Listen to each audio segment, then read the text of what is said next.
Hardship is never in the body, you must understand this. Hardship is in your mind. Something is hard because you're doing something that you don't want to do. There is no such thing as hardship for the body. Suppose you have to carry 50 kilograms on your head and walk every day to your office, let's say that's your job, 10 miles. If you become fit enough for that, and if you and your colleagues, everybody walking with 50 kilograms on your head and walking, you will walk, it'll not be hard. It's just that you see somebody else driving a car and going away. Now it becomes hard. Very hard. That to somebody you do not like. When you try to create comfort, everybody seeks hardship. For example,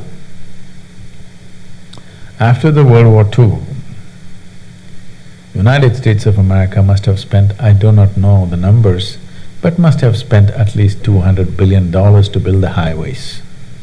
I don't know the number, it could be in that range, length and breadth of the country. But today you see, people are spending over $1 billion to buy off-road vehicles. Every seventh or eighth vehicle, probably at least 1 in 10 vehicles is an SUV.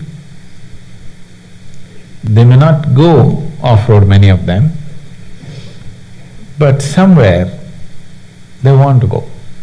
So, comfort is not what you're seeking. What you're seeking is a deeper experience of life, always. You can seek this either consciously or unconsciously. Right now in a given society, if somebody sets it up that having this kind of an automobile is the best experience, now you're aspiring for that. In another society, if somebody says, walking up the mountain is the greatest experience that you can have, everybody wants to walk up the mountain. Yes or no? You're looking for a bigger experience. Living better does not mean more things. Living better just means that your experience of life has evolved into something more pleasant and fantastic. No? No, just a little longer car, little bigger house, this has become living better, unfortunately. If you don't change this, your life is anyway gone. You will destroy the life of future generations because your idea of living better is bloody eating up the planet. Is it? There'll be nothing left.